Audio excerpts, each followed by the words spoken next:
Salam alaikum, khawti ou khwatati. Restez jusqu'à la fin, s'il vous plaît, parce que c'est extrêmement important et suivez ce que je vais dire. Et si possible, regardez la vidéo jusqu'au bout pour comprendre. Le Maroc surclasse l'Algérie bientôt au 32 F-35 dans son arsenal. Ça a été publié le 12 juin 2025 à 18 h par le Maroc. Maroc pourrait bientôt réceptionner ses chasseurs F-35. Bon, devenir la première nation arabe et africaine à acquérir ces avions furtifs américains. Faut pas oublier que les Américains ils mettent des puces dans leurs avions, histoire qu'au cas où il se passerait quelque chose, on peut vous pister. Le retour de Donald Trump à la Maison-Blanche pourrait accélérer le processus d'acquisition par le Maroc des 32 avions F-35 auprès de Lockheed Martin pour un montant d'environ 17 milliards de dollars restés en suspens depuis son premier mandat, indiquent des sources de l'IDEX précisant que ce contrat étalé sur 45 ans inclut également les coûts de maintenance. Avec ces chasseurs de cinquième génération capables de détecter des cibles terrestres et aériennes à l'aide d'une technologie laser de haute précision, l'armée de l'air marocaine surclasserait ses rivaux dans la région, l'Algérie en l'occurrence. Le Maroc avait commandé en août 2020 24 F-16 Bloc 72 Bloquette Martin patati patata, équipés de moteurs Pratt nanana. Les forces Royal Air devraient réceptionner ces avions cette année. Oui, parce qu'il leur faut 5 ans pour être livrés. Et ça me faisait rappeler certains Marocains qui, pendant le confinement, se moquaient de l'Algérie par rapport au Canadair que l'Algérie avait commandé et puis que la Russie avait mis du temps à les livrer étant donné qu'il y avait eu la crise sanitaire. On continue. Des F-16 marocains sont également en cours de modernisation vers la version plus avancée F-16V, équipée du radar à antenne active à balayage électronique, nanana, sniper de système gestion de guerre électronique et du système de guerre électronique défensif avancé intégré. Le Maroc a aussi acheté deux nouveaux avions IRS 550 avec des systèmes L3 et ELTA israéliens intégrés.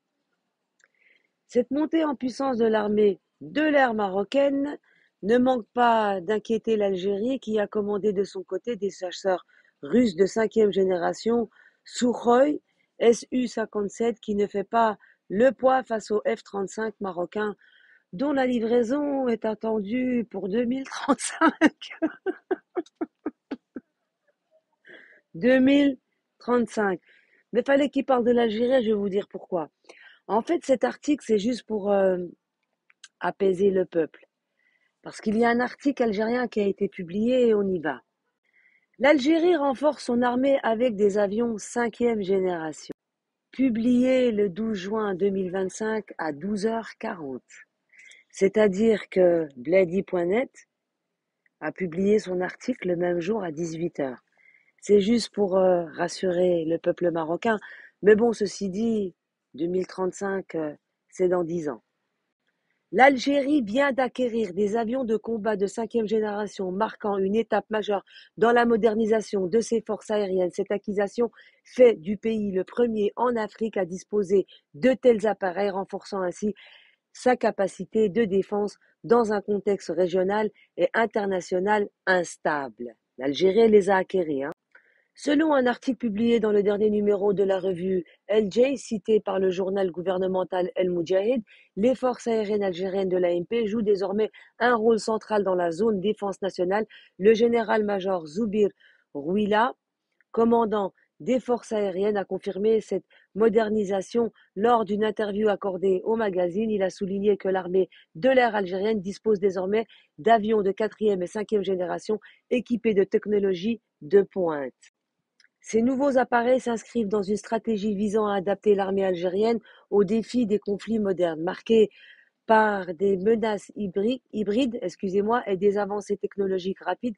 Les forces aériennes ne sont plus un simple appui, mais un véritable levier de prise de décision, a déclaré le général Rouila.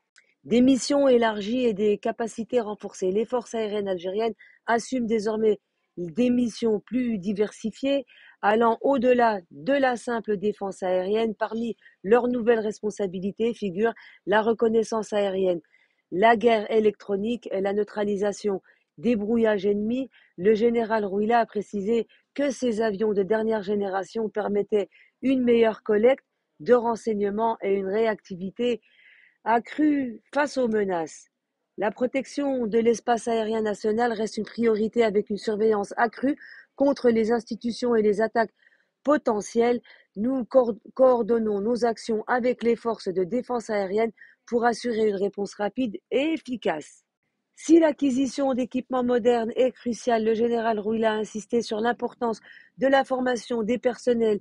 La ressource humaine reste notre capital la plus précieuse, a-t-il affirmé, soulignant que l'Algérie investit massivement dans la qualification de ses pilotes et techniciens. Une réponse aux défis sécuritaires régionaux. Par ailleurs, les drones militaires occupent une place croissante dans la stratégie algérienne. Le commandant des forces aériennes a annoncé les développements de systèmes de vol sans pilote destinés à renforcer la capacité opérationnelle sur le champ de bataille. J'aime bien la fin de l'article, puis on va quand même continuer aussi après. Dans un environnement marqué par des tensions croissantes du Sahel et en Libye, cette modernisation des forces aériennes vise à garantir la souveraineté algérienne. On termine avec l'article algérien, puis je vais répondre à l'article marocain. Dans un environnement marqué par des tensions croissantes du Sahel en Libye, cette modernisation des forces aériennes vise à garantir la souveraineté algérienne. Le général Rouila a rappelé que l'AMP se prépare à faire face à toute menace, qu'elle soit aérienne, terrestre ou navale. Avec cette acquisition, l'Algérie confirme son statut de puissance militaire majeure en Afrique, tout en envoyant un message dissuasif à ses voisins. On continue.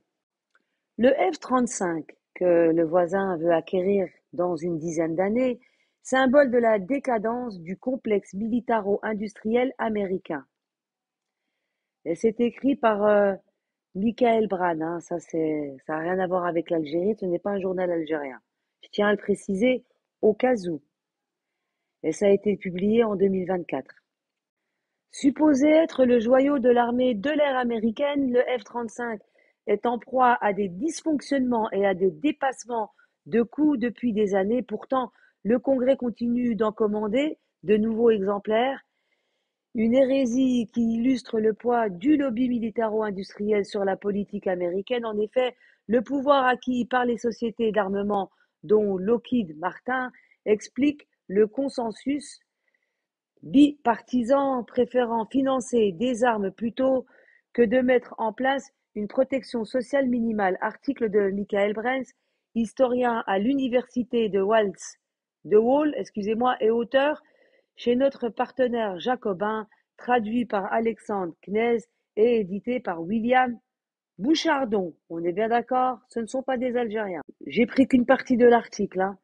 En décembre dernier, l'image spectaculaire du crash d'un avion Lockheed Martin de type F-35 sur une base de l'armée de l'air de Fort Worth, Texas, ont fait le tour d'Internet. La vidéo de 37 secondes montre l'avion en vol stationnaire au-dessus d'une piste suivie d'un atterrissage, d'un rebond et d'un déboîtement de la roue avant, ce qui conduit l'avion à piquer du nez et à se mettre à tourner dans le sens inverse des aiguilles d'une montre. Incapable de reprendre le contrôle de l'appareil, le pilote finit par s'éjecter, mais subira des blessures graves. Cet accident tragique n'est que le dernier d'une longue série de crashs F-35.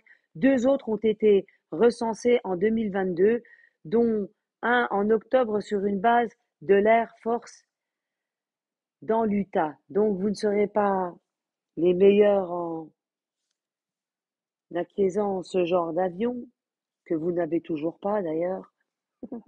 Mais l'Algérie a déjà ses soukhoïs sur ses terres. Et pas que.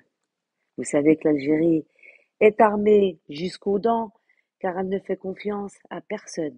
Et quand je dis personne, c'est-à-dire personne. Tahia el Jazair والله يرحم الشهداء.